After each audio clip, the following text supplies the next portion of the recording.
Hello everyone and welcome to the latest online video assembly. Hope you're all well.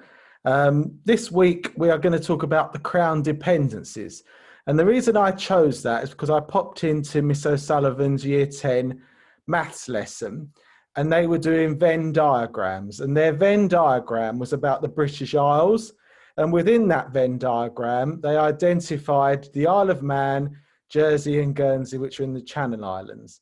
And not everyone was sure about where they were, what they were, whether they were part of the United Kingdom, whether they weren't part of the United Kingdom, whether they were British, whether the Queen was Queen of them. So I thought I would do a quick assembly about what they are and why they are. They're not officially part of the United Kingdom, but the Queen is Queen of those islands because they are possessions of the Crown, as the title, The Crown Dependencies, states. So here they are on the map. You've got the Isle of Man at the top there, which is between Ireland and England, just south of the tip of Scotland there. So it sits in the Irish Sea at the top. And then at the bottom, you've got the Channel Islands, and the main two Channel Islands are Jersey and Guernsey, and they're just off the coast of France. So they're closer to France than they are to England. And that's because you should have all done your history. 1066. Battle of Hastings, William the Conqueror was Duke of Normandy, and the Channel Islands are the leftovers of the Duchy of Normandy, and the Queen is still Duke of Normandy, but all she's got left of that dukedom are those few islands off the coast of France. So here's a bigger map of the Isle of Man. Quite a large island. Douglas is the capital there, you can see in the middle. And it's quite a large island, as I said, situated in the Irish Sea between England and Northern Ireland. Some famous landmarks. This is their parliament. The Isle of Man has its own parliament. It's not governed from Westminster, from our parliament. It has its own separate parliament, and it's called Tynwald. And Tynwald is the longest continuous parliament in the world, 1,000 years old. Not in this building. This is a Victorian building. It looks like a wedding. It's known as the wedding cake because it looks a bit like a wedding cake. But this is the Isle of Man's parliament, as I say, the longest continuous parliament in the world.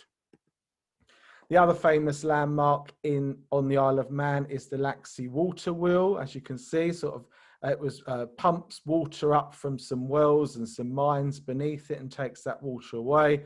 A great big feat of Victorian engineering, and that's a famous landmark on the Isle of Man. What it's really famous for is the Isle of Man TT race, which is a motorcycle race around the island, annual event that happens. I don't think it happened last year because of COVID, but it happens every year, a famous motorcycling race around the island. And now we move on to the Channel Islands. This is a more close-up map. As you can see, they're very close to Cherbourg on the coast of France there, much closer to France than they are to England. The main islands are Jersey and Guernsey, but you can also see in the north there, you've got the island of Alderney. And then closer to Guernsey, you've got the islands of Sark and Herm. So those islands collectively make up the Channel Islands. And they're famous because during the Second World War, they were the only part of the British Isles to be occupied by the Germans.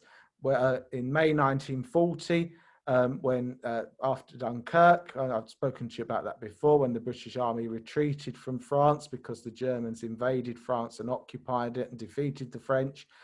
Because Jersey and Guernsey, Alderney, Sark and Herm are so close to France, they were also occupied. And you can see here a German military band marching through the streets of St. Peter Port, which is the capital of Guernsey. And if you look closer, you can see a branch of Lloyd's Bank there in the background. So in 1940 until 1945, the Channel Islands were occupied by the Germans during the Second World War, and the English people living on Jersey and Guernsey had to put up with 5 years of German occupation.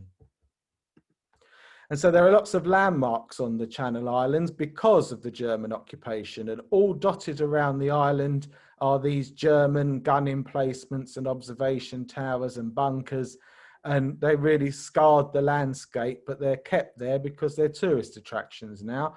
people go on holiday to Jersey and Guernsey, and they will go and see all of these German bunkers that were built to defend the islands during the Second World War. But what's put the Channel Islands in the news very, very recently is the fishing dispute between France and Jersey. And you might have seen a few weeks ago, at the beginning of May, that the British government sent 2 Royal Navy ships to defend the Jersey fishing fleet and to stop the French fishing in Jersey waters because of the disputes over Brexit. The French want to do their fishing near Jersey because obviously it's very close to the coast of France, but the Jersey government has said that they now have to give permits to allow those fishing boats to be given the right to fish in Jersey and Guernsey waters.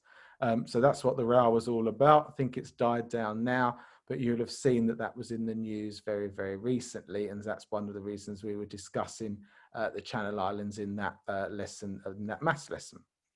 So hopefully that gives you a bit of context of what the Crown dependencies are. As I said, they're not legally part of the United Kingdom, but they are administered in some things by the United Kingdom in terms of defence. That's why the warships were sent out to Jersey. But for most things, the islands have their own parliaments and they govern themselves. But the Queen is Queen of the Crown dependencies, and that's why it's called the Crown dependencies, because it's governed by the Crown.